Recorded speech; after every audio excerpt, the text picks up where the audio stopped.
hotline. Crew chief for that number 77 Chili's ride, the Dente Chevrolet for Spire Motorsports. Luke Lambert in the house. Hey, buddy, how are you?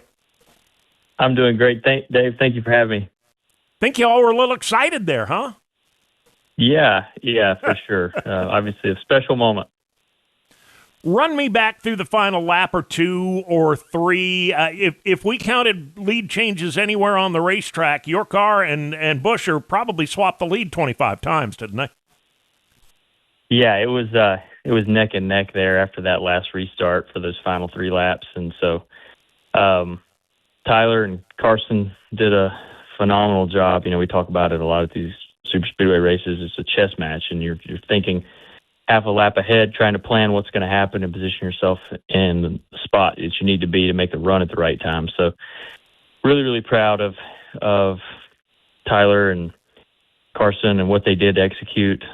You know, we found ourselves in a very fortunate position with the 48 behind us, great Chevy partners, Alex Bowman back there, and it all really came into place. But it was a result of being prepared for it, and those guys executing the moment and doing a fantastic job. All right, now that you've analyzed the final few laps for us, how about rewinding the first few or the opening segment? Did you go into that stage, obviously revised, changed around much longer this year in the first stage? Did you go in with a concrete plan? We had an A plan for sure. And, you know, we had conversations with some of our partners within the other Chevrolet teams as to how we wanted to approach it. You know, the difficult thing for that style stage, with it being that long, is it opens up so many different possibilities for the race teams that you kind of have to dictate your strategy based on numbers and who you can get to work with you and what you can get guys to commit on.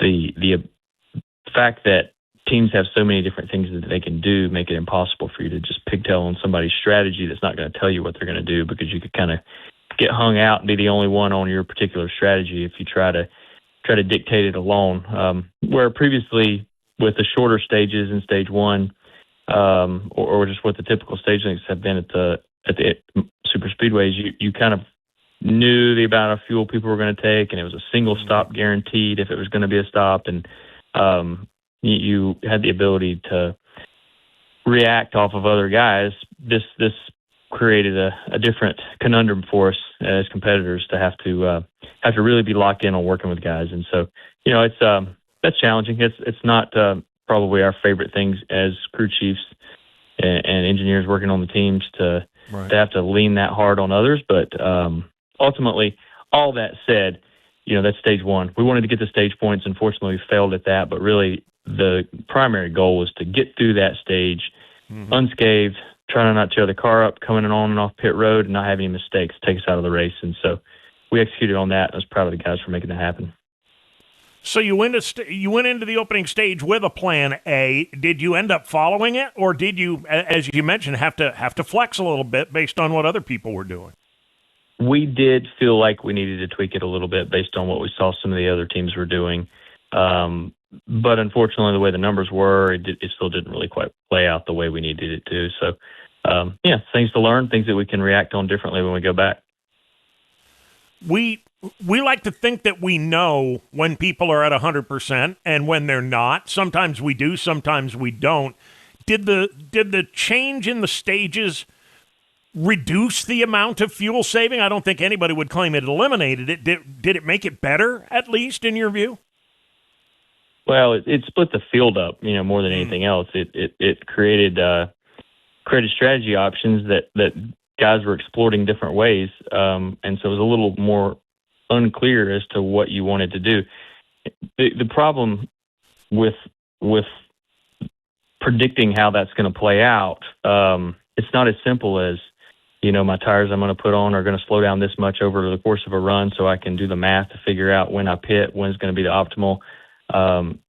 It's way more complicated, because even whether or not you're fuel saving and the amount you can fuel save isn't necessarily tethered to lap time as much as you would think it is, because it depends on the cars around you, surrounding you. Sure. You can fuel save at fast and slow paces depending on who's around you, and so it's not a simple math equation to say, well, it's going to be faster to do it this way versus that way. It's going to depend on what others end up doing as to which way ends up winning out. So, yeah, I mean, that's what makes it different. It makes it interesting. You did have guys in that first stage going hard. And then you had some guys make some mistakes on the first cycle coming on off pit road. So that broke up a lot of the group that was planning to go really hard the first stage. A lot of the Toyotas were in that group. And then you had groups of Fords out there that started to work towards committing to single stopping it. That became evident, but some of the other teams had made their bed by that point to where they had already pitted the first time and didn't have enough fuel to make it without stopping another time. So, yeah, it was an ever evolving situation, and everybody's trying to counter each other's strategy. And as it unfolds, it's dictated off the numbers, and you don't have total insight as to what everybody's going to do. Right. Obviously, you've done this victory lane thing a time or two, okay, more than that in your career. Never gets old, I know, but first time for Carson, first time for some of your guys and gals, I know. Was it a late night, and was it a late night in Alabama, or did you make it back to North Carolina before the late night began? Yeah, it was a late night. We wrapped the race up. Obviously, there's a lot of pomp and circumstance surrounded with that moment at the racetrack, and so we went through all that. And of course, we go through tear the car down, and that took a while to get through all of that stuff because everybody was really enjoying the moment in Victory Lane. And, I think we had as many people as I think I've ever seen in Victory Lane. And that was a special moment. Then, we had Chili's on the car. And so what better way to celebrate a Chili's win than to go to Chili's? And we had some of the folks from Chili's there with us in Victory Lane. They made some phone calls and had our local Chili's lined up to put on an after party for us when we got back. Awesome. And so we landed here back in Concord, and the local Chili's in Mooresville, which is right down the road from our shop, was all ready.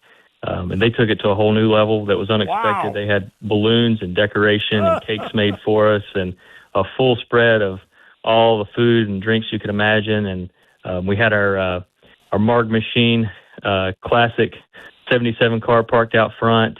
And so, by the time we showed up, I had Carson riding with me in my truck, and we pulled around to the front of the restaurant, and there was no parking spots left. So we crossed it up in the marked off spots for handicap in the front of the building, jumped out, and I did some stretching so I could pick the trophy up because it's 130 pounds, and we carried that thing in, but to a huge eruption of cheers. It was a special moment. It's hard to describe, really. I've heard the story that when it was all over and done, that Hocevar was actually the designated driver for people after the post-race party was over. I find that hard to believe. He was, yeah. His beverage of choice was energy drinks. So, we let him enjoy all those he wanted, and he toted everybody around. Like he needs more energy. What was he? All right, so he was the DD. I'm guessing he might have been needed too, right? Because that's a big celebration. It's a big celebration. The Presidente margaritas were flowing. Everybody was having a good time. And, it was nice to have him to be the responsible one to get us from where we needed to go to where we were headed. The post-race victory ride on the door, did you have any inclination that was coming, or was that just straight out of his somewhat twisted mind? I had no clue. Never had even thought of it. We were all celebrating on pit road, and every person that works for Spire, all the team members from all the car numbers were there, and partners and everything. And we're starting to make our way down to Victory Lane, walking down pit road. We had a pretty good walk, and we looked up and we're like, "Where is the car at?" And the crowd was going wild, but we couldn't see the car, and we couldn't figure out what was going on. And somebody tapped me on the shoulder and looked back at the television and saw him with both arms in the air, stretched out, fist pumping, yelling at the crowd, them yelling back, and I was like, of course, this is what you would expect. So, in one way, I was like not surprised at all, and I think even when I saw it, it didn't really sink into me how unique of a celebration that was. But I can say I had no idea that was what he was planning to do, and at the same time was like totally not surprised to see him be the guy to try to make something like that happen. He came about 18 inches from NASCAR immortality, Luke, because and we don't condone people throwing full cans of beer onto the racetrack when the race is over, but he missed catching that full can of beer by 18 inches at the most. If he had caught that, we all know energy drinks be damned. He'd have chugged that beer, and it would have been a moment that would have lasted forever, wouldn't it? Yeah, we talked about that on the airplane, and he was like, "Dude, you don't understand. I almost made, all the sports TV greatest hits, iconic move of a lifetime." And he explained what happened, and we were laughing about it. And he's like, the one good thing about me not catching is I think if I'd have caught it, I probably would get pelted with beer cans so bad the next time that I might get hurt. This could be the public service announcement. Maybe next time, wait to hand the beers through the fence till he gets to the start-finish line. But, it could have been amazing. Even more than it was. Yep, for sure. So you're on a winning streak now. Is Texas just as good a place as any to make it 2 in a row? Yeah, I really think that it's possible. I believe that it's a racetrack that suits Carson and our program really, really well. We had a good race there last year. We sat on the pole, led the first part of the race, ran in the top 5 for most of the day. So I think it's a strong racetrack for us. We've really been strong at all the intermediates since about that time last year, and I think going into it, I really was probably more excited in some ways about Texas than going to Talladega, even just because of all the unknowns and the things that are uncontrollable at Talladega. So I think it's a great opportunity for us. Running well and winning at Talladega gives us the number 1 spot on the metric, which puts us last in qualifying, which is a help for us, gives us a shot at a really good qualifying opportunity there. And looking into the weekend, I think that we're going to be fast. I think Carson will be ready to stand on the gas. He's been working hard this week to prepare. We turned the page after Monday off of the celebration to some degree, at least on the competition side, and really started focusing on what we got to do to go win Texas. And so I think he's ready for that. I think our team's prepared well, and we're looking forward to getting down there and running the race. Absolutely right. Congratulations on Talladega. Best of luck at Texas, and I appreciate your time, man, as always. Thank you. Absolutely. Thank you for having me. Bye.